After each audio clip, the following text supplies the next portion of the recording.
स्वागत सही बच्चों का आपके अपने YouTube चैनल जेके सर क्लासेस पर। तो प्यारे बच्चों, आज हम लोग क्लास 10 के एक चैप्टर भौतिक विज्ञान के विद्युत के बारे में पढ़ने वाले हैं।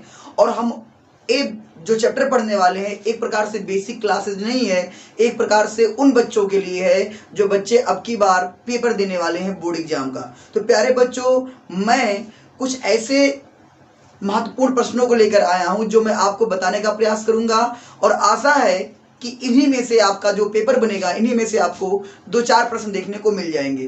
तो चलिए बिना किसी देरी के वीडियो को शुरू करते हैं। तो पहला प्रश्न आपसे विद्युत में, हम लोग विद्युत पढ़ने वाले हैं, इलेक्ट्रिसिटी के बारे में पढ़ने वाले हैं, ठीक है ना। तो हम किसके बारे में पढ़ने वाले बच्चों? विद्युत के बारे में पढ़ने वाले हैं, ठीक है ना।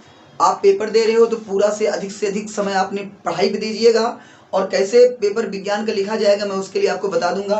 तो विद्युत, देखो विद्युत शुरू करने से पहले हम लोग थोड़ा सा जानेंगे कि इसमें महत्वपूर्ण बातें क्या होती हैं। तो देखो, पहला डिफिनेशन आता है विद्युत आवेश के बारे में, विद्युत आवेश के बारे में। तो प्यारे बच्चों, हम लोग वही पढ़ने वाले हैं जो पेपर के दृष्टिकोण से बहुत ही ज्यादा इम्पोर्टेंट है। तो हम पहले क्या पढ़ेंगे? विद्युत आवेश, इलेक्ट्रिक चार्ज के बारे में पढ़ेंगे।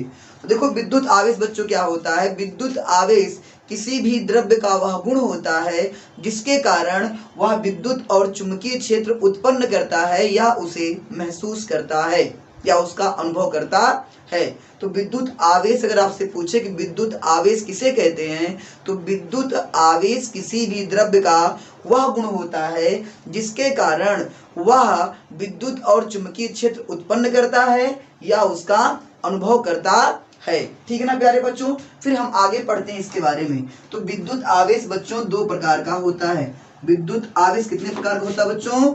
2 प्रकार का होता है। एक होता है धनावेश और दूसरा होता है ऋणावेश। तो एक आपका हो गया धनावेश, जिसे हम लोग क्या बोलते हैं? पॉजिटिव चार्ज बोलते हैं। और एक आपका होता है ऋणावेश, जिसे हम क्या बोलेंगे? नेगेटिव चार्ज बोलेंगे। वैसे आवेशों का जो नामकरण किया था उनका साइंटिस्ट का नाम था बेंजामिन फ्रैंकलिन, जो फ्रांस के वैज्ञानिक थे। तो आवेश को 2 भागों में बांटा गया, मतलब बांटा क्या गया? आवेश 2 प्रकार के होते हैं, धनावेश और ऋणावेश। कोई भी चीज धनावेशी तब होती है जब उसमें इलेक्ट्रॉन कम होता है। उसमें इलेक्ट्रॉन क्या होता है बच्चों? कम होता है। और कोई वस्तु ऋणावेशी तब होती है जब उसमें इलेक्ट्रॉन क्या हो जाए? ज्यादा हो जाए। इलेक्ट्रॉन क्या हो जाए? ज्यादा हो जाए। और प्यारे बच्चों, इलेक्ट्रॉन कम होने से उसका वजन भी कम हो जाता है, उसका वजन भी कम हो जाता है। और इलेक्ट्रॉन बढ़ने से उसका वजन भी बढ़ जाता है। तो ये आपका था इलेक्ट्रिक चार्ज। मैंने बताया कि विद्युत आवेश किसी भी द्रव्य का वह गुण होता है जिसके कारण वह विद्युत और चुंबकीय क्षेत्र उत्पन्न करता है या उसे महसूस करता है। विद्युत आवेश को हम 2 भागों में बांटते हैं, एक धनावेश और एक ऋणावेश। धनावेश को हम पॉजिटिव चार्ज बोलते हैं, ऋणावेश को नेगेटिव चार्ज बोलते हैं। धनावेश चार्ज तब आता है जब इलेक्ट्रॉनों की कमी होती है। इलेक्ट्रॉनों की कमी होती है, कोई भी मेटल्स है, कोई भी चालक वायर है, तो अगर वो इलेक्ट्रॉनों का लॉस करता है, इलेक्ट्रॉन उसमें से निकलते हैं, तो उस पर कौन सा चार्ज आता है? धनावेश आता है। और इलेक्ट्रॉन निकलने से धनावेश आता है जिसके कारण उसका वजन भी कम हो जाता है। फिर ऋणावेश कब आता है? तो ऋणावेश बच्चों तब आता है जब इलेक्ट्रॉन की वृद्धि होती है। इलेक्ट्रॉन की क्या होती है? वृद्धि होती है। तो ऋणावेश मतलब ऋणावेश पर इलेक्ट्रॉन की वृद्धि होती है और उसका वजन भी बढ़ जाता है। इसके बाद देखो, आपसे ये आवेश के बारे में पूछ सकता है, आवेश के बारे में कुछ बातें आपसे पूछ सकता है। पहली बात ये पूछ सकता है आवेश के बारे में कि आवेश कौन सी राशि है प्यारे बच्चों? तो आवेश कौन सी राशि होती है बच्चों? अदिश राशि होती है। कौन सी राशि होती है? अदिश राशि होती है। आवेश कौन सी राशि होती है? अदिश राशि होती है। और प्यारे बच्चों पूछेगा आवेश का मात्रक क्या होता है? तो प्यारे बच्चों, आवेश का मात्रक होता है कूलाम। क्या होता है बच्चों? कूलाम होता है। तो इतनी बात आपको पता होनी चाहिए। एक बात, एक फार्मूला होता है आवेश का क्वांटीकरण का। इसका फार्मूला होता है आवेश के क्वांटीकरण का। तो वो आवेश का जो क्वांटीकरण का फार्मूला होता है, आवेश के क्वांटीकरण का क्या जो फार्मूला होता है, वो आपका होता है Q बराबर प्लस माइनस NE। Q बराबर प्लस माइनस NE ये आवेश के क्वांटीकरण का फार्मूला होता है, जहां पर Q होता है आवेश की मात्रा, N होता है इलेक्ट्रॉनों की संख्या और E होता है इलेक्ट्रॉन पर आवेश। क्या होता है भैया? इलेक्ट्रॉन पर आवेश होता है। तो ये था आपका आवेश, ठीक है ना। आवेश का एसआई मात्रक क्या होता है? कूलाम होता है। और कौन सी राशि होती है? अदिश राशि होती है। इसका स्क्रीनशॉट लो, फिर हम लोग आगे बढ़ते हैं, ठीक है ना। ले लो जल्दी से इसका स्क्रीनशॉट। तो प्यारे बच्चों, अगली घड़ी हम पढ़ेंगे विद्युत धारा के बारे में। किसके बारे में पढ़ने वाले हम लोग? विद्युत धारा के बारे में पढ़ने वाले हैं। एक बहुत ही प्यारा टॉपिक है जो कि हर बार एग्जाम में पूछा गया इससे प्रश्न, तो ये भी जानना बहुत ही जरूरी है। पहली बात तो विद्युत धारा। विद्युत धारा किसे कहते हैं? तो प्यारे बच्चों, किसी चालक में आवेश के प्रवाह की दर को विद्युत धारा कहते हैं। किसी भी चालक में आवेश के प्रवाह की दर को विद्युत धारा कहते हैं। अब विद्युत धारा, इलेक्ट्रिक करंट को हम लिख सकते हैं I बराबर Q बाई टी। I बराबर Q बाई टी। आवेश के प्रवाह की दर को विद्युत धारा कहते हैं। जहां पर जो I होता है ये विद्युत धारा होती है, विद्युत धारा होती है, प्रवाहित विद्युत धारा होती है। जो Q होता है वो होता है आवेश की मात्रा। क्या होता है बच्चों? आवेश की मात्रा। और T का मतलब होता है लगा समय। T का मतलब क्या होता है बच्चों? लगा हुआ समय या लगा समय, ठीक है ना। तो आवेश के प्रवाह की दर को विद्युत धारा कहते हैं। और I बराबर होता है Q बाई टी। I का मतलब होता है विद्युत धारा, Q का मतलब होता है आवेश की मात्रा, और T का मतलब होता है लगा हुआ समय। अब आपसे पूछता है कि राशि कौन सी होती है? तो बच्चों, ये राशि जो होती है अदिश राशि। कौन सी राशि होती है? अदिश राशि होती है। लेकिन एक बात मैं आपको बता दूं कि धारा अदिश राशि होती है, लेकिन इसमें डायरेक्शन होता है, परिमाण भी होती है और दिशा भी होती है। सिर्फ इसकी एक क्वालिटी ये नहीं होती कि त्रिभुज के जो वेक्टर के नियम होते हैं उसका पालन नहीं करती है। तो I बराबर क्या होता है? Q by T. I बराबर Q बाई टी, जहाँ पे Q राशि कौन सी होती है बच्चों? अदिश राशि होती है। अब इसका आपसे मात्रक पूछता है। क्या पूछता है आपसे? मात्रक पूछता है। तो इसका जो मात्रक होता है, देखो I बराबर Q बाई टी है ना, तो आवेश का मात्रक मैंने अभी बताया था क्या होता है? कूलाम। क्या होता है बच्चों? कूलाम होता है। और T समय का मात्रक क्या होता है? सेकंड। तो इसका मात्रक हो जाता है कूलाम बटा सेकंड। कूलाम बटा सेकंड। और इसी को कहते हैं हम लोग, कूलाम बटा सेकंड को ही कहा जाता है एम्पियर। क्या कहा जाता है? एम्पियर। तो धारा का मात्रक क्या होता है बच्चों? एम्पियर होता है। क्या होता है? एम्पियर। अगर इसको एम्पियर लिख देते हैं तो एक एम्पियर बराबर एक कूलाम बटा एक सेकंड बटा एक सेकंड। तो अगर आपसे पूछे कि एक एम्पियर किसे कहते हैं, उसे एक एम्पियर की जो परिभाषा है वो तो चुंबक वाले चैप्टर में बताई गई है, लेकिन यहाँ पे एक एम्पियर की जो परिभाषा होती है वो कहती है कि यदि एक कूलाम का आवेश एक सेकंड में प्रवाहित होता है तो धारक मान कितना होगा? एक एम्पियर होगा। कितना होगा बच्चों? एक एम्पियर होगा। तो I एक एम्पियर बराबर एक कूलाम बटा सेकंड होता है। अब एक बात समझ जाओ, अगर मान लो एक कूलाम की धारा बहती, एक कूलाम आवेश का प्रवाह एक सेकंड में होता है तो कितने इलेक्ट्रॉन जाते हैं? ये बात आप याद कर लेना कि एक कूलाम आवेश प्रवाहित करने में लगभग 6 × 10⁻18 इलेक्ट्रॉन की आवश्यकता होती है। 6 × 10⁻18 इलेक्ट्रॉन की आवश्यकता होती है। और मेरे प्यारे बच्चों, एक बात समझ जाओ, पूछता है कि धारा को किस उपकरण से नापा जाता है। तो धारा का जो उपकरण नापने वाला होता है वो होता है आपका अमीटर।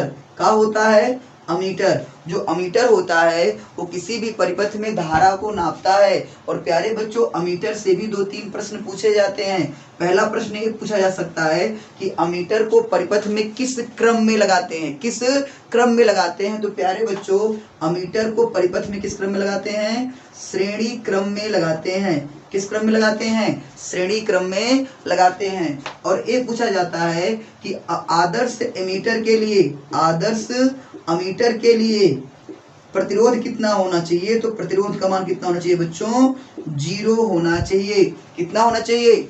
0 होना चाहिए। तो मैंने क्या बताया कि आवेश के प्रवाह की दर को विद्युत धारा कहते हैं। I बराबर Q बाई टी। I बराबर Q बाई टी। I होता है विद्युत धारा, Q होता है आवेश की मात्रा, T का मतलब होता है लगा हुआ समय। राशि कौन सी होती है भैया? अदिश राशि कौन सी होती है? अदिश। मात्रक क्या होता है? देखो कूलाम बटा सेकेंड, कूलाम बटा सेकेंड, या इसको आप क्या कहोगे? एम्पियर कहोगे। क्या कहोगे? एम्पियर कहोगे। और 1 एम्पियर बराबर 1 कूलाम बटा 1 सेकेंड। अगर किसी भी चालक तार में 1 कूलाम का आवेश प्रवाहित हो रहा है 1 सेकंड में, तो उसमें इलेक्ट्रॉन कितने होंगे? 6 × 10⁻18 इलेक्ट्रॉन होंगे। फिर मैंने बताया कि धारा को किससे नापा जाता है? एमीटर से। एमीटर को किस क्रम में जोड़ा जाता है बच्चों? श्रेणी क्रम में जोड़ा जाता है। और आदर्श एमीटर के लिए आर का मान कितना होता है? प्रतिरोध का मान तो कितना होता है? 0। और एक प्रश्न और पूछा जाता है कि जो हम लोग घरों में जो सर्किट यूज करते हैं, जो घरेलू परिपथ होते हैं, उसे किस क्रम में जोड़ा जाता है? तो प्यारे बच्चों, उसे जोड़ा जाता है समांतर क्रम में। किस क्रम में जोड़ा जाता है?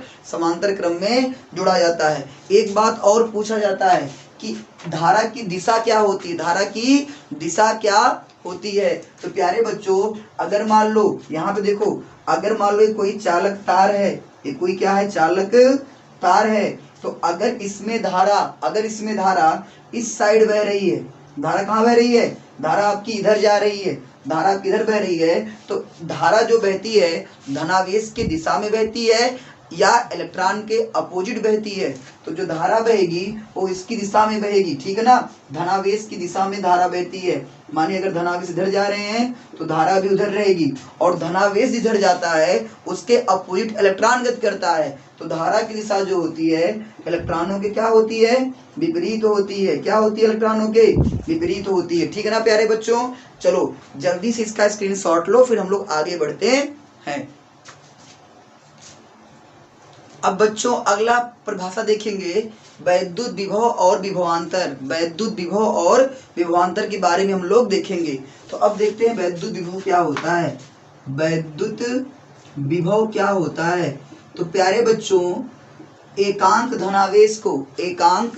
धनावेश को अनंत से विद्युत क्षेत्र के अंदर लाने में विद्युत क्षेत्र के विरुद्ध जो कार्य किया जाता है उसे हम वैद्युत विभव कहते हैं। उसे हम क्या कहते हैं? वैद्युत विभव कहते हैं। फिर से इस बात को सुन लो, एकांक धनावेश को अनंत से विद्युत क्षेत्र के अंदर लाने में विद्युत क्षेत्र के विरुद्ध जो कार्य किया जाता है उसे हम वैद्युत विभव कहते हैं। उसे हम वैद्युत विभव कहते हैं। तो B बराबर होता है W/Q।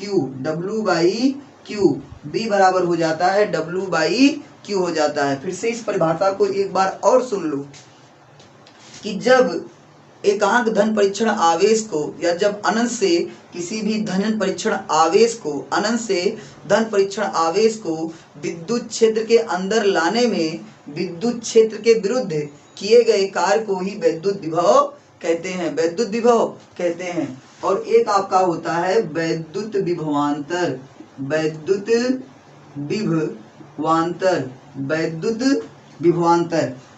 विभवांतर में कहा जाता है कि एकांक धन परीक्षण आवेश को विद्युत क्षेत्र में एक बिंदु से दूसरे बिंदु तक ले जाने में विद्युत बल के विरुद्ध किए गए कार्य को वैद्युत विभवांतर कहते हैं। फिर से इस बात को सुनो, विद्युत क्षेत्र में स्थित एकांक धन परीक्षण आवेश को एक बिंदु से दूसरे बिंदु तक ले जाने में किए गए कार्य को ही वैद्युत विभवांतर कहते हैं। अगर हम मान लें कि यहाँ पे A पॉइंट है और यहाँ पे क्या पॉइंट है?